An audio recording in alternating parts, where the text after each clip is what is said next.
Evelyn Sol Márquez es licenciada en Gestión de Arte y Cultura, maestranda en Historia del Arte Moderno y Contemporáneo y especialista en protección del patrimonio cultural. Entre otras cosas, dirige Temporada de Relámpagos, que es un programa de actividades culturales, un podcast especializado en arte contemporáneo.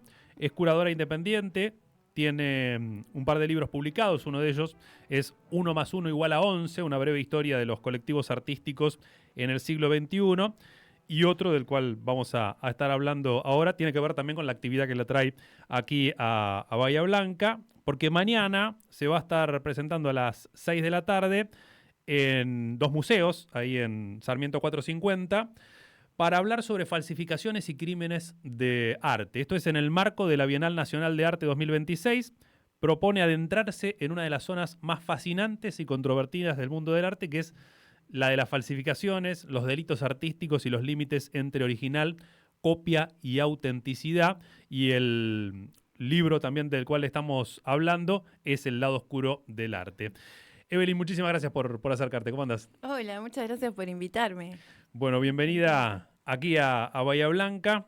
Interesante el tema y las historias también que fuiste reuniendo allí, en realidad, bueno, en el podcast, ¿no? En el trabajo que fuiste recorriendo para plasmarlo Sí. allí en el libro. Pensaba, antes de ir al lado oscuro, el mercado del arte, ¿qué actores tiene? ¿Cómo funciona legalmente, digamos? Bueno, en Argentina es bastante reducido comparado con otras grandes potencias, principalmente los grandes obreros de este sector son los artistas. Después obviamente están las instituciones y dentro del mercado las galerías, ¿no? Las galerías y las ferias de arte que convocan a esas galerías en determinadas fechas por año. Y son muy importantes para mover todo ese circuito, ¿no? Hay muy pocos, un gran problema que tenemos acá es que hay muchísimos artistas y hay muy pocos coleccionistas. Claro. Y es fundamental para que esa rueda se mueva, que les entre dinero a los artistas para que puedan seguir produciendo y vivir de eso. Bueno, y un dato que me impactaba es justamente el del lado oscuro, esto de el tráfico de obras de arte en un ranking que lo tiene solamente debajo de las armas y las drogas, por lo cual ahí es bastante más rentable, ¿no? La cuestión. Ahí también, quiénes roban, cómo lo trafican. Bueno, siempre tenemos ahí en el imaginario la idea del coleccionista millonario que tenemos ahí en las películas de Hollywood, que se encapricha con una obra, tipo Thomas Crown y hace todo para ir a robarla. Y la verdad es que eso es un caso en 1.000.000. No suele pasar así, los coleccionistas en general tienen un perfil psicológico muy exhibicionista, entonces les cuesta mucho tener una obra y no poder mostrársela al resto del mundo. En general es mucho más complejo, son bandas de crimen organizado, muchísimos factores intermediarios. En Argentina pasa que mucho más que robos de obras de arte, se roban bienes paleontológicos o arqueológicos. Entonces tenemos ahí a nivel provincial lo que acá se llaman los huaqueros, que son los que se meten ilegalmente en excavaciones, roban piezas, después, bueno, esas llegan a otros intermediarios regionales. En general son redes internacionales, porque en cualquier país de que se trate, lo primero que se intenta es sacar el objeto del país. Eso es lo primero. Claro, pero y ahí, un objeto paleontológico es una cosa, ahora un cuadro muy conocido también, y muy difícil, sobre todo con ese espíritu que vos decís que tiene un coleccionista de, obviamente, no guardársela para uno, sino querer mostrarlo.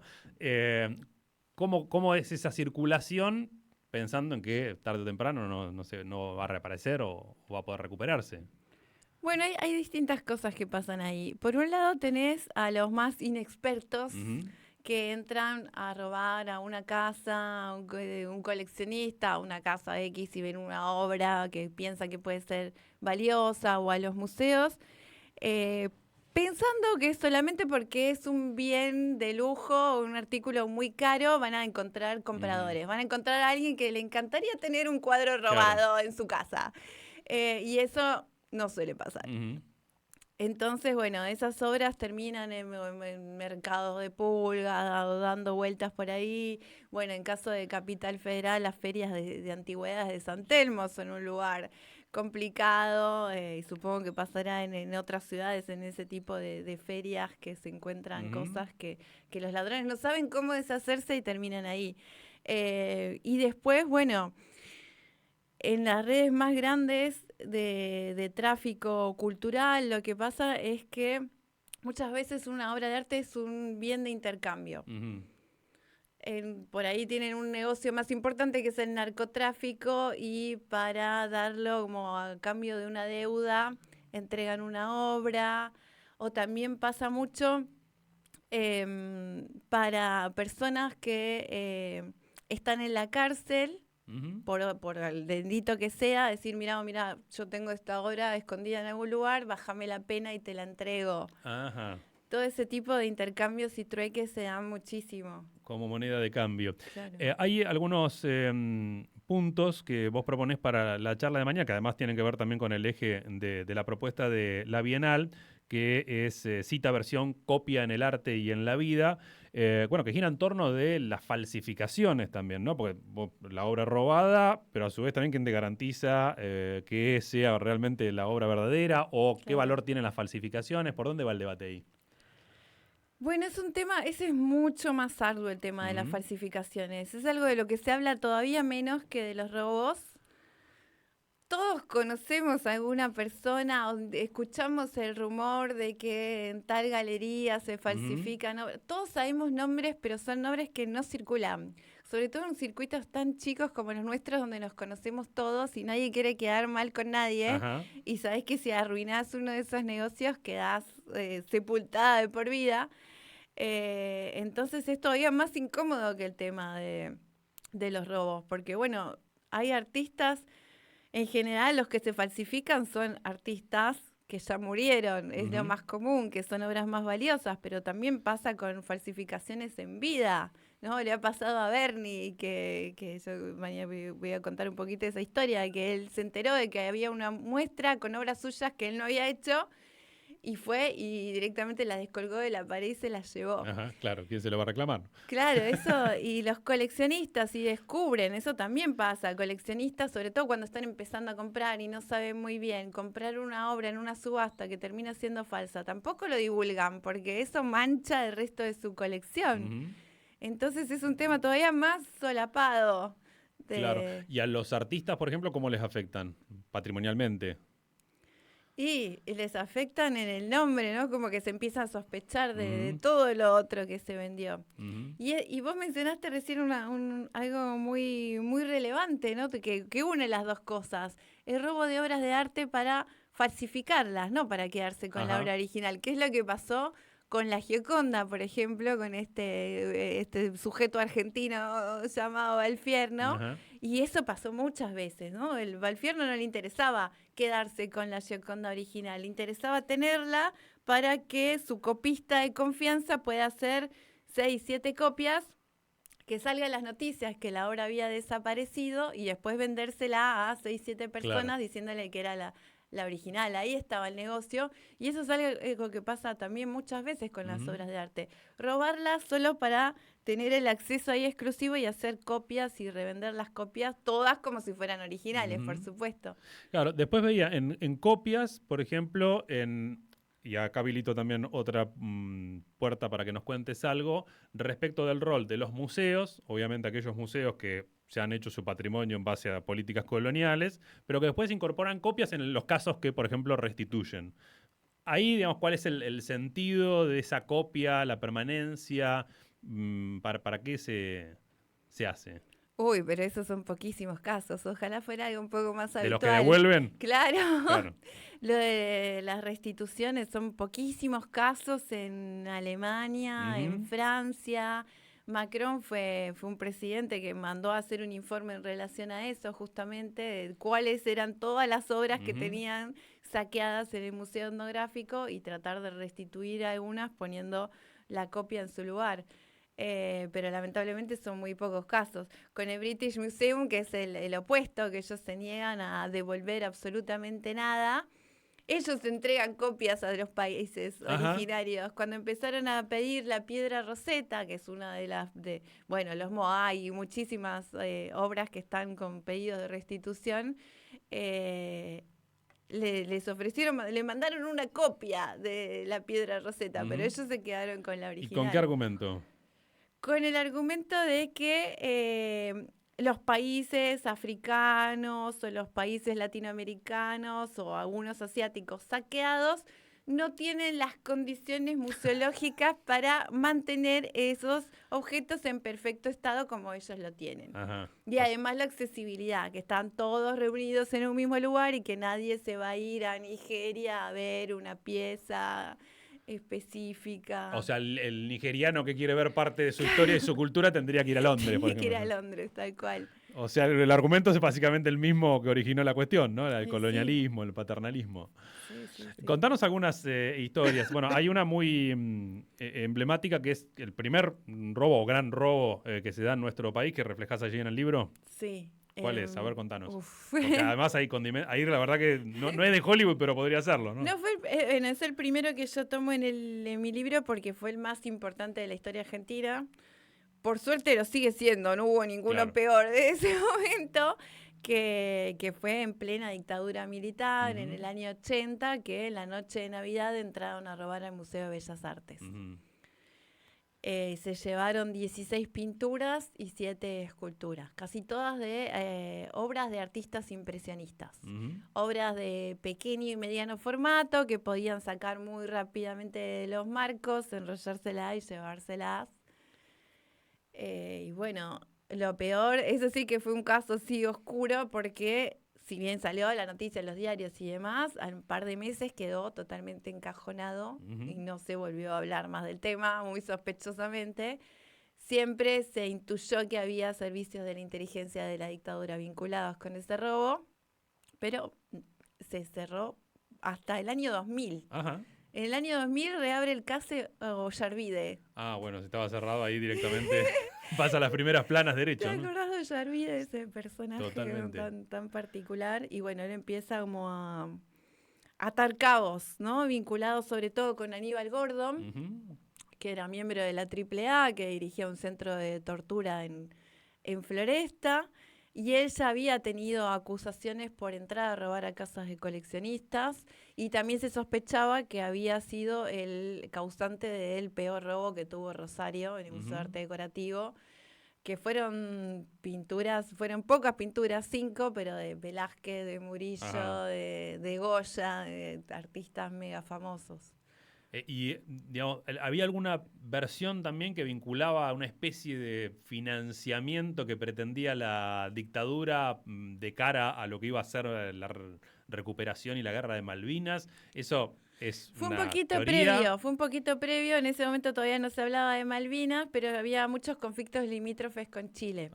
Entonces, sí, todo empezó a cerrar como con eso que estás diciendo.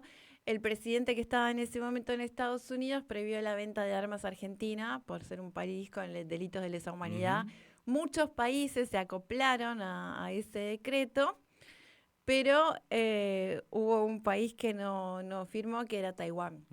Entonces, al parecer lo que sucedió fue un intercambio de armas por esas obras robadas en el Bellas Artes en Taiwán. ¿Y se recuperaron algunas? Solo 3. ¿Y el resto? ¿Están en Taiwán? Es un gran misterio. ¿Pero eso se logró comprobar, que efectivamente fueron a parar allí? Sí.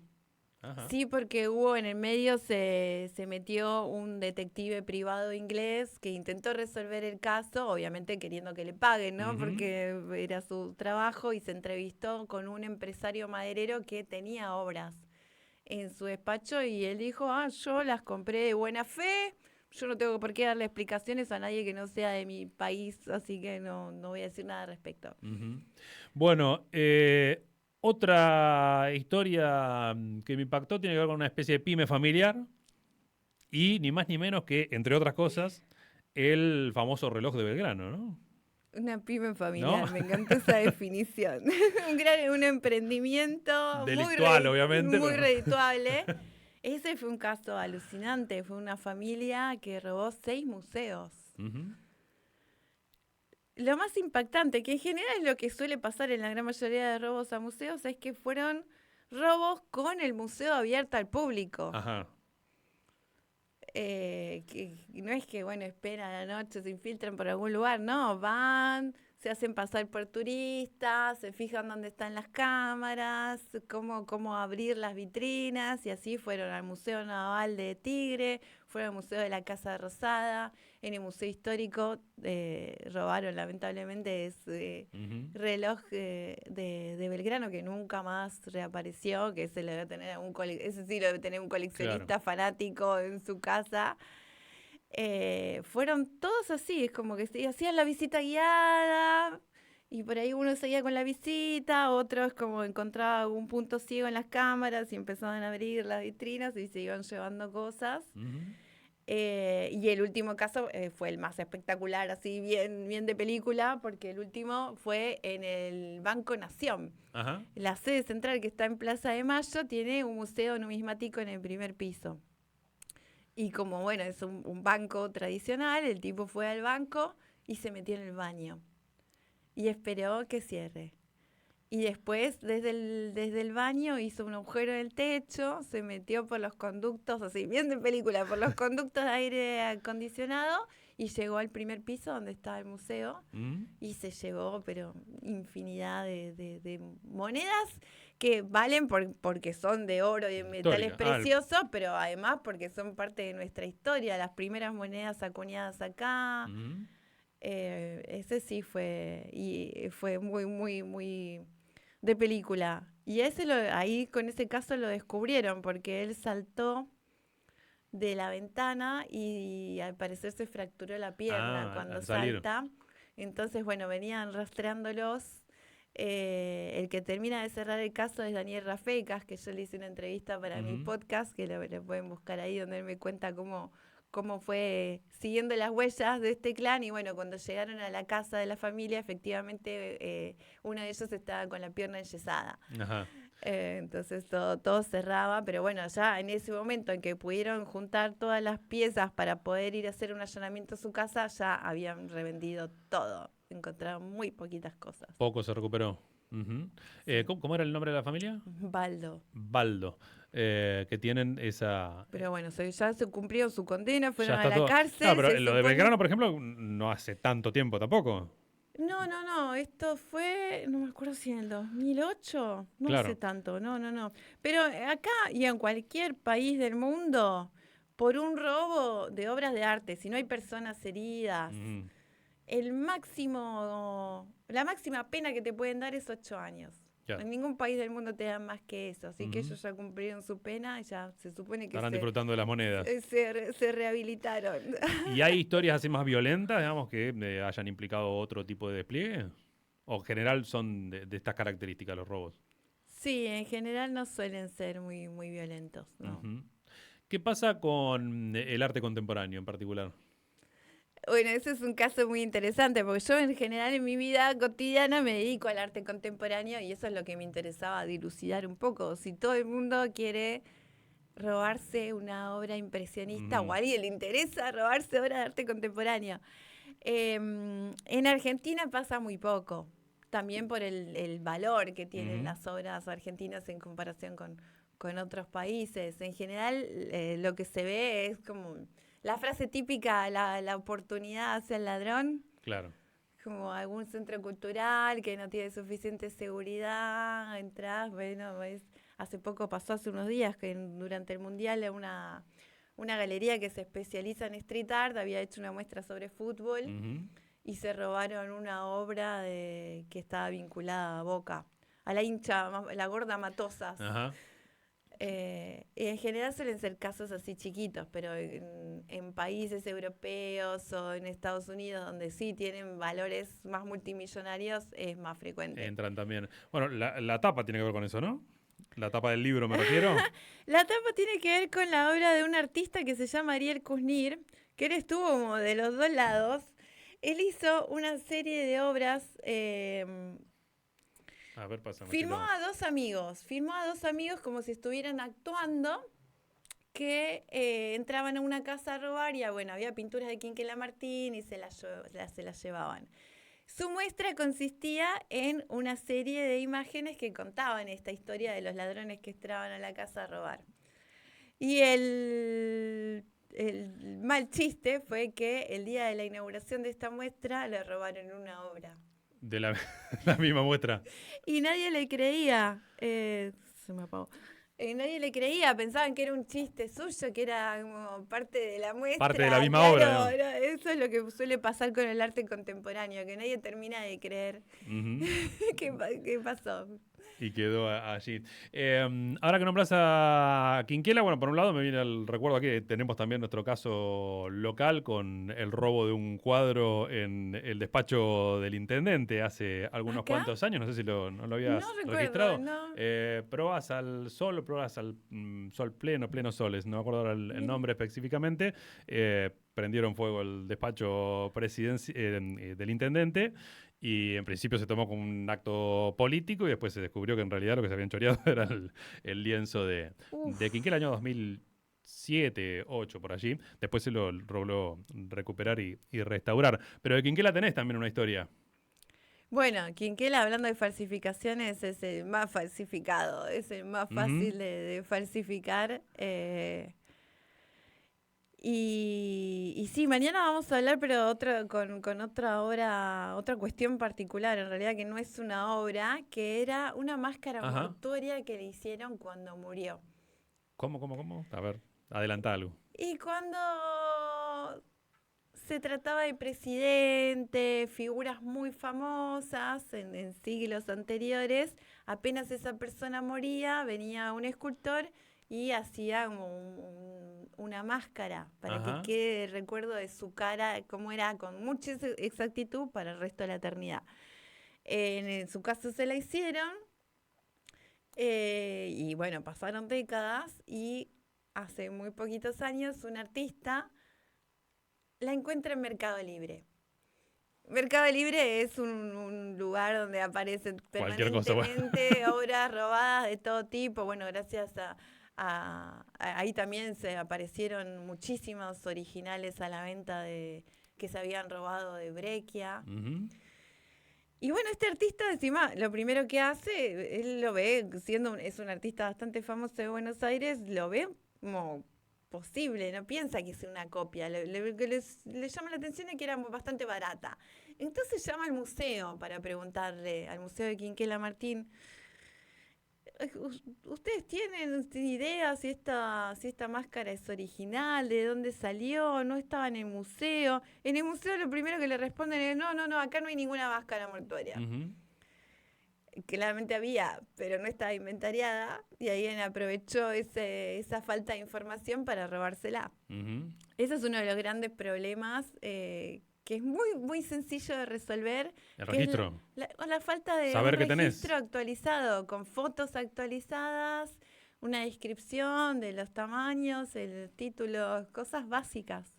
Y hay muchísimos museos que no lo tienen, así han desaparecido infinidad de obras. De la manera, bueno, y de cuestiones de seguridad también muy básicas, ¿no? Digamos, porque algunos de los que relataste también aquí, o puntos ciegos de las cámaras. Siempre son cosas muy básicas, porque si no tenés una foto de la obra, después ¿cómo denunciás? Es imposible recuperar una obra si no se tiene una imagen. Eso pasa permanentemente y es algo muy tonto y muy fácil de resolver. Bueno, acá no estaban, encima negaron la existencia de la máscara. Este artista, Selma se llama, Selma lo decide comprarla finalmente, recibe la máscara y bueno, constatan que es original y la dona al museo, se la devuelve, que nunca se dieron cuenta que se las habían robado. Y les hicieron todos los análisis para corroborar que era cierta, que acá, bueno, en Argentina no hay mucho equipamiento para hacer estos estudios de rayos ultravioletas, infrarrojos. Entonces, uno de los lugares donde se puede trasladar este equipamiento es el Hospital Garrahan, que tiene muchos de los mejores equipamientos para hacer tomografías, ese tipo de cuestiones que ayudan. No son los específicos del mundo del arte, pero ayudan bastante. Así que lo llevaron al Hospital Garrahan y ahí corroboraron que efectivamente era original. Bueno, Evelyn, una última mención de temas que vi allí que mañana vas a estar abordando, que es cómo se adaptó, digamos, la cuestión de los robos en tiempos de pandemia. ¿Qué cambió ahí?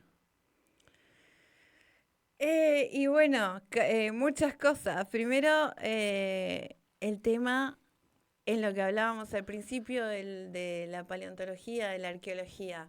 Toda la policía estaba ocupada en los centros urbanos cuidando que la gente no salga de su Ah, casa. Entonces ya de por sí, en el territorio argentino, que es inabarcable a nivel de seguridad, no es que pueda haber gendarmería cubriendo todo el ujú. territorio, es imposible. Entonces quedaron muchísimos territorios desprotegidos y el nivel de saqueo fue demencial de ese tipo de materiales y de bienes Ujú. culturales. ¿Y hay, digo, en circunstancias normales una preocupación particular de resguardo de ese tipo de sitios, más allá de los museos, que por ahí son más urbanos, más visibles si se quiere, ¿no? Es muy difícil de cubrir en el Claro. territorio, pero realmente es muy efectiva. La policía acá, Interpol Argentina, es considerada una de las mejores del mundo en Ujú. lo que tiene que ver con recuperación de patrimonio. Incluso se han hecho muchísimas devoluciones a Perú y a países limítrofes de cosas que se encontraron incautadas. Entonces su fuerte, como no pueden cubrir todo el territorio, su fuerte es atraparlos en la reventa o Ujú. en esos pasos intermedios. Claro.